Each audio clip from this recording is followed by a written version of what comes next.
Abirami Sekar YouTube channel நேயர்களுக்கு அபிராமி சேகரின் அன்பான வணக்கங்கள். மகர ராசியில் பிறந்தவங்களுக்கு தமிழ் விசுவாவசு வருஷம் எப்படி இருக்கும் இதுதான் இப்போ பார்க்குறோம். இந்த தமிழ் விசுவாவசு வருஷத்தை பொறுத்த வரைக்கும் 3 முக்கியமான கிரகங்கள் பயிற்சி இருக்குது. குறிப்பாக சித்திரை 31ஆம் தேதி, இங்கிலீஷ்க்கு பார்த்தீங்கன்னா மே மாதம் 14ஆம் தேதி குரு பகவானுடைய பயிற்சி இருக்குது. இது வரைக்கும் உங்களுடைய ராசிக்கு 5ஆம் இடத்துல சஞ்சரிச்சிட்டு இருந்த குரு பகவான் 6ஆம் இடத்துக்கு பயிற்சி ஆகிறார். அடுத்தபடியாக வைகாசி 4ஆம் தேதி, மே மாதம் 18ஆம் தேதி ராகு கேது பயிற்சி.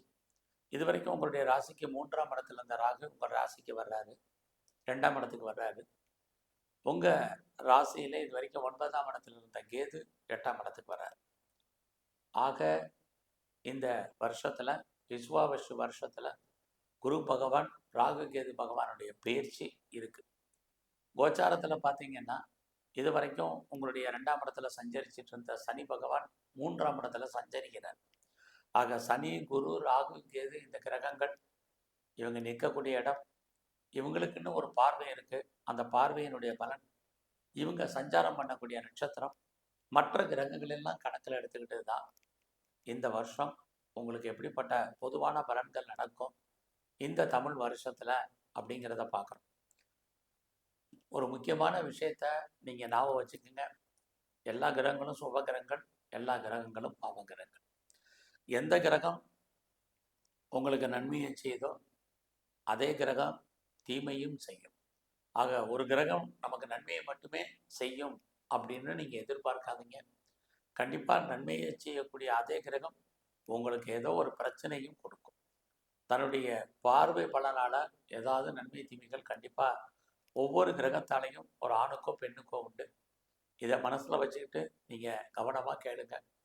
இந்த முதல்ல மகர ராசியில் பிறந்த உங்களுக்கு குரு பகவானுடைய பயிற்சி.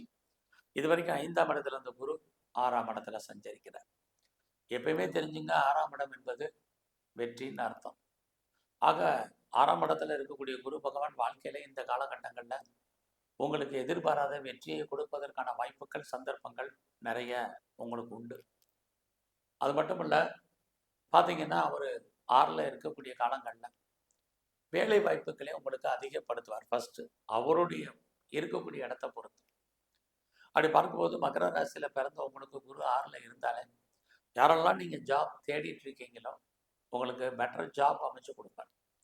அதுலேயும் குரு உங்களுக்கு 6ஆம் இடத்துல சஞ்சரிக்கக்கூடிய இந்த சித்திரை 31க்கு அப்புறம் வேலைக்கான ஆப்பர்ச்சுனிட்டி பெரிய லெவலில் இருக்கும். ஸோ நீங்கள் எவ்வளோக்கு பெரிய லெவலில் உங்களுடைய ஃபீல்டில், உங்களுடைய கரியரில், உங்களுடைய ப்ரொஃபஷனில், ஜாபில் நீங்கள் எஃபர்ட் எடுத்து பண்ணுறீங்களோ கண்டிப்பாக உங்களுக்கான ரெகக்னைஸ் இருந்துக்கிட்டே இருக்கும். நீங்கள் எந்த சர்வீஸில் வேணாலும் இருங்க, ப்ரைவேட் செக்டரில் இருங்க, எனி எம்என்சியில் இருங்க, கவர்மெண்ட் ஜாபில் இருங்க, எனி ரெப்யூட்டட் கன்சர்னில் நீங்கள் ஒர்க் பண்ணுங்க, எதில் வேணாலும் இருங்க. உங்களுடைய வேலை வாய்ப்புகளை பொறுத்தவரை மகர ராசியை பொறுத்த வரைக்கும் குரு பகவான் நன்மையை செய்வார். அது மட்டும் இல்லை, உங்களுக்கு நீங்கள் ஏதாவது கடன் கேட்குறீங்கன்னா கேட்ட இடத்துல கடன் கிடைப்பதற்கான வாய்ப்புகள் உங்களுக்கு கிடைக்கும். ஏதாவது நீங்கள் காம்படிட்டிவ் எக்ஸாமினேஷன் எழுதுனீங்கன்னா உங்களை பாஸ் பண்ணுறதுக்கான வாய்ப்புகளை உருவாக்குவார். இதெல்லாம் குரு பகவான் 6ஆம் இடத்துல இருக்கிறது. நல்ல வேலையாட்கள் உங்களுக்கு இருக்காங்க அப்படின்னா அவங்கள மெயின்டைன் பண்ணுங்கள். இல்லைன்னா வேலையாட்கள் உங்களை விட்டு பிரிஞ்சு போகிறதுக்கான வாய்ப்புகளும் இந்த காலங்களில் உண்டு.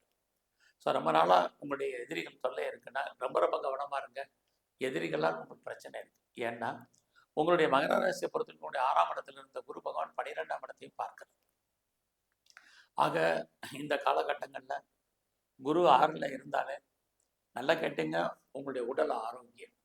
ஸோ உங்களுக்கு தேவையற்ற உடல் ஆரோக்கிய குறைவுகள், அதன் காரணமாக வைத்திய செலவுகள் ஏற்படுவதற்கான வாய்ப்பு நிறைய உண்டு. அது மட்டுமல்ல, குரு 6ல் இருந்தாலே உடலில் இனம் காண முடியாத வியாதிகள், சமயத்தில் ஸ்கேனு, எக்ஸ்ரே, இசிஜி, எம்ஆர்ஐக்கெல்லாம் கட்டுப்படாத சூழ்நிலைகள்.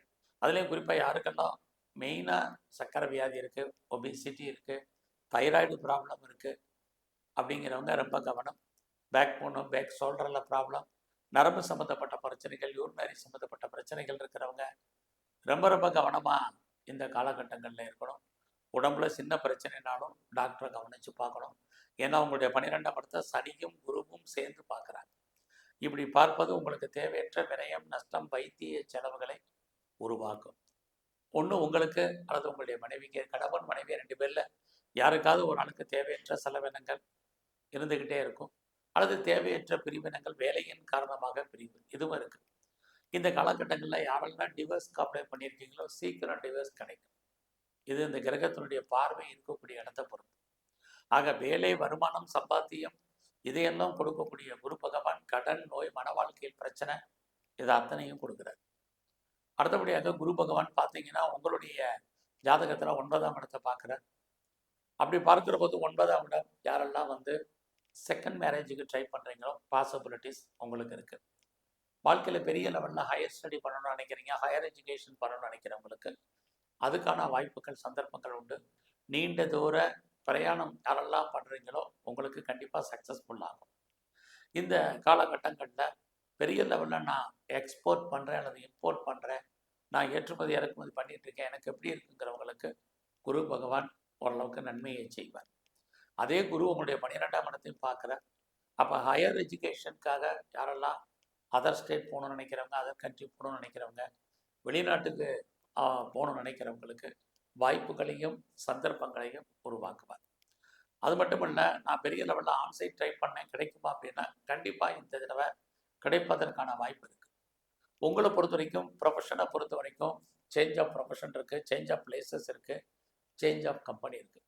எந்த குரு உங்களுக்கு வேலையை கொடுக்குறாரோ அவரே ப்ரொஃபஷன் சேஞ்ச் பண்ணுவார். நான் வேலையை மாற்றலாமா, வேறு கம்பெனி போகலாமா, வேறு கம்பெனி சுவிட்ச் ஓவர் ஆகலாமா, இந்த வேறு கம்பெனியை நம்பி இருக்கிற கம்பெனிக்கு பேப்பர் போடலாமான்னா தாராளமாக போடலாம். ஏதாவது ஒரு வேலை வருமானத்தை குரு பகவான் உங்களுக்கு கொடுப்பார். அந்த குருதான் உங்களுடைய 12ஆம் இடத்தையும் பார்த்துக்கிட்டே இருக்கார். மகர ராசியை பொறுத்த வரைக்கும் யாரெல்லாம் ரிசர்ச் பண்ணுறீங்க, பிஹெச்டி பண்ணுறீங்க தாராளமாக பண்ணுங்க. உங்களுடைய வெளிநாட்டு தொடர்புகள் நல்லா இருக்கும். யாரெல்லாம் நான் பிஆருக்கோ, கிரீன் கார்டுக்கோ, சிட்டிசன்ஷிப்புக்கோ அப்ளை பண்ணியிருக்கேன், இது வரைக்கும் வரல, கிடைக்கல, லேட் ஆகிட்டு இருக்கு, டிலே ஆகிட்டு இருக்குங்கிறவங்களுக்கு கண்டிப்பாக கிடைப்பதற்கான வாய்ப்புகள் உங்களுக்கு குரு பகவானால் உண்டு. எல்லாவற்றுக்கும் மேலாக குரு பகவான் உங்களுடைய 2ஆம் இடத்தை பார்த்துக்கிட்டே இருக்கார். உங்கள் கையில் பணம், தனம், பொருள், பேங்க் பேலன்ஸ் இருப்பதற்கான வாய்ப்பு. அதுலேயும் மகர ராசியை பொறுத்த வரைக்கும் உங்களுக்கு நீங்கள் கஷ்டப்பட்டு உழைச்சி சம்பாதிக்கக்கூடிய சம்பாத்தியம் உங்கள் கையில் இருப்பதற்கான சூழ்நிலைகள் இது அத்தனையும் உங்களுக்கு இருக்குது. யாரெல்லாம் பேச்சின் மூலமாக வருமானத்தை சம்பாதிக்கிறீங்களோ உங்களுக்கு வருமானங்கள் உண்டு. இது எல்லாமே உங்களை பொறுத்த வரைக்கும் நல்லா இருக்குது. ஏன்னா ராகு உங்களுக்கு 2ஆம் இடத்திலே இருப்பார். அப்படி இருந்தாலே எதிர்பாராத தனவரவு, பொருள் வரவு இதுவும் உண்டு. இது அத்தனையுமே குரு பகவானால் ஏற்படக்கூடிய பலன்கள். அடுத்து சனி உங்களுடைய ராசிக்கு 3ஆம் இடத்துல இருக்கார். பெரிய லெவலில் முயற்சி பண்ணுங்க, அப்போ தான் நீங்கள் எல்லா காரியத்திலும் சக்ஸஸ் பண்ண முடியும். 3ஆம் இடம் உங்களுடைய எண்ணங்கள், சிந்தனைகள் கிளியராக இருக்கணும், தெளிவாக இருக்கணும். தேவையற்ற கன்ஃபியூஸ் வேண்டாம். வாழ்க்கையில் நீங்கள் என்னவாக ஆகணும்னு ஆசைப்படுறீங்களோ அதுவாகவே ஆவதற்கான வாய்ப்புகள் சனி பகவானால் உண்டு. அது மட்டும் இல்லை, சனின்னா டிலேன்னு அர்த்தம், காலதாமதம்னு அர்த்தம். ஸோ நீங்கள் அடிக்கடி நீங்கள் எந்த ஒரு வேலையுமே போஸ்ட்போன் பண்ணாதீங்க. உடனே அப்பைக்கப்போ செய்யுங்க. நீங்கள் வாழ்க்கையில் உங்களுடைய வெற்றி கன்ஃபார்மாக இருக்கும். இல்லைன்னா சுமாரான பலன் தான். இந்த காலங்களில் உறவுகளால் தேவையற்ற பிரச்சனைகள் இருக்குது, அவர்களால் நன்மைகளும் உண்டு. இந்த சனி பகவான் உங்களுடைய 5ஆம் இடத்தை பார்க்குற 5ஆம் இடத்தை பார்த்தாலே உங்களை அறியாத காதல் விஷயங்கள், உங்களுக்கு லவ் அஃபேருக்கான பாசிபிலிட்டிஸ், லவ் சக்ஸஸ்ஃபுல் ஆகிறதுக்கான வாய்ப்பு இது அத்தனையும் உங்களுக்கு உண்டு. நம்முடைய ஜாதி, மதம், இனம், மொழிக்கு அப்பாற்பட்ட தொடர்புகள் உங்கள் வாழ்க்கையில் ஏற்படுவதற்கான வாய்ப்புகள் இருக்குது. எதிர்பாராத என்டர்டைன்மெண்ட் இருக்கும், டூர் இருக்கும், ட்ராவல் இருக்கும், இவ்வளவு இருக்கும். இவ்வளவும் கொடுக்கக்கூடிய சனி பகவான் உங்களை பொறுத்த வரைக்கும் வேலையில் கை வைப்பார். முதல்ல குரு வேலையை கொடுப்பார்னு சொல்லிட்டு இருந்தேன். இப்போ சனியுடைய பார்வையுடன் உங்கள் வேலையில் கை வைப்பார். யாரெல்லாம் ஆட்டோமேட்டிக் ரிட்டையர்மெண்ட் ஆகிறீங்க, விஆர்எஸில் வரணும்னு நினைக்கிறவங்க கவனமாக இருக்கணும். அது மட்டும் இல்லை, வேலையில் ஒரு லாங் லீவ் போட வேண்டிய சூழ்நிலைகள், நீங்கள் பார்க்கும் வேலையை விட்டு வெளியில் வரணும் அல்லது வெளியேற்றப்படணும், இது ரெண்டுமே உங்களுக்கு இருக்குது. அதனால் இது விஷயத்தில் ரொம்ப கவனமாக இருங்க. அதில் மட்டுமல்ல, யாருக்கெல்லாம் கிரானிக்காக டிசீஸ் இருக்கோ உங்களுக்கு நோய் குறையும். யாருக்கெல்லாம் பெரிய லெவலில் கடன் இருக்கோ கடன் குறைவதற்கான வாய்ப்பு இருக்குது. ஆக கடனும் நோயும் குறையும், வேலையிலே பாதிப்புகள் உண்டு. குரு பகவானால் வேலை கிடைக்கும், கடனும் நோயும் அதிகரிப்பதற்கான வாய்ப்புகள் உண்டு. ஆக 2 மாறுபட்ட கிரகங்கள் என்ன மாதிரியான பலன்களை ஒரே ஆண்டில் உங்கள் லைஃப்பில் செய்கிறாங்கங்கிறத பாருங்கள். அடுத்தபடியாக சனி பகவான் உங்களுடைய ராசிக்கு 9ஆம் இடத்தை பார்க்குறார். அதுவும் உங்களை பொறுத்த வரைக்கும் நல்லா தான் இருக்குது. ஆக குரு சனியுடைய பார்வை கௌரவம், அந்தஸ்து, புகழ், செல்வம், செல்வாக்கு, கீர்த்தி காப்பாற்றப்படுவதற்கான வாய்ப்புகள் உங்களை பொறுத்த வரைக்கும் நிறைய இருக்கு. அடுத்தபடியாக ராகு கேது பயிற்சி. ராகு 2ல் இருக்காரு, எதிர்பாராத தன வரவுன்னு சொன்னேன். கேது 8ல் இருக்கிறது, கணவன் மனைக்குள் கருத்து வேறுபாடுகள், சண்டை சச்சரவுகள், அதன் காரணமாக போராட்டங்கள், பிரிவு, பிரச்சனை இருக்கு. ஸோ உங்களுடைய மன வாழ்க்கையில ரொம்ப ரொம்ப கவனமா இருங்க. இது ரொம்ப முக்கியம். ஒரு பக்கம் குழந்தைகளால் மகிழ்ச்சி, சந்தோஷம், இன்னொரு பக்கம் குழந்தைகளால் தேவையற்ற பிரச்சனைகள் எல்லாமே உங்க வாழ்க்கையில கலந்து இருக்கு. இந்த வருஷத்துல யாரெல்லாம் நீங்க கலைத்துறையில இருக்கீங்களோ உங்களுக்கு நல்லது ஒரு புகழ், அந்தஸ்து, வருமானங்கள் கிடைக்கும். நான் பெரிய லெவல்ல ஷேர் மார்க்கெட்டில் இன்வெஸ்ட்மெண்ட் பண்ணணும்னு நினைக்கிறேன், ட்ரேடிங் பண்ணணும்னு நினைக்கிறேங்கிறவங்க நார்மல் இன்வெஸ்ட்மெண்ட் பண்ணுங்கள். பிட்காயின்ஸ், கிரிப்டோ கரன்சியில் பெரிய லெவலில் இன்வெஸ்ட்மெண்ட் வேண்டாம். பட் அதே சமயத்தில் ஆன்லைன் பிஸ்னஸ் பண்ணணும்னு நினைக்கிறவங்க நார்மலான இன்வெஸ்ட்மெண்ட் பண்ணுங்கள், நல்லாயிருக்கும். குறிப்பாக யாரெல்லாம் பிளாட்பார துறைகளில் தொழில் இருக்கீங்களோ உங்களுடைய வாழ்க்கையில் இந்த வருஷம் நல்லதொரு ஏற்றம் உங்களுக்கு இருக்கும். ஸோ நான் பெரிய லெவலில் ரேஸில் இன்வெஸ்ட்மெண்ட் பண்ணணும்னு நினைக்கிறேன், லாட்ரி டிக்கெட் வாங்கணும்னு ஆசைப்பட்றேன், எனி மியூச்சுவல் ஃபண்டில் இன்வெஸ்ட்மெண்ட் பண்ணணும்னு நினைக்கிறவங்க கொஞ்சம் அடக்கி வாசிங்க. எல்லா விதமான ஸ்பெக்குலேஷன், யூக வணிகங்களும் நமக்கு ஏதோ ஒரு விதத்தில் லாபத்தை கொடுக்குற மாதிரி ஒரு தோற்றம், சமயங்களில் சுமாராக இருப்பதற்கான வாய்ப்பு, இது அத்தனையுமே இந்த வருஷத்தில் இருக்குது. அது மட்டுமல்ல, இந்த வருஷத்தை பொறுத்த வரைக்கும் உங்களுடைய வெளிநாட்டு தொடர்புகள் நிறையா இருக்குது. ஆக குரு, சனி, ராகு, கேது எல்லாமே மாறுபட்ட பலன்களை உங்கள் வாழ்க்கையில் செய்கிறதுக்கு இருக்காங்க. மகர ராசியை பொறுத்த வரைக்கும் இந்த வருஷம் முழுவதுமே நீங்கள் விநாயகருடைய வழிபாடு ரொம்ப ரொம்ப முக்கியம். அது மட்டுமல்ல, சிவன் கோயிலில் இருக்கக்கூடிய பிரம்மாவுடைய தரிசனம், அவருடைய வழிபாடு, அர்ச்சனை, ஆராதனை பிரதானமாக பண்ணுங்க. எங்கெல்லாம் சித்தர்கள் இருக்காரோ சித்தர்களுடைய ஜீவ சமாதி அடிக்கடி போயிட்டு வாங்க. அது மட்டும் இல்லை, காளியும் துர்க்கையும் கும்பிடுங்க.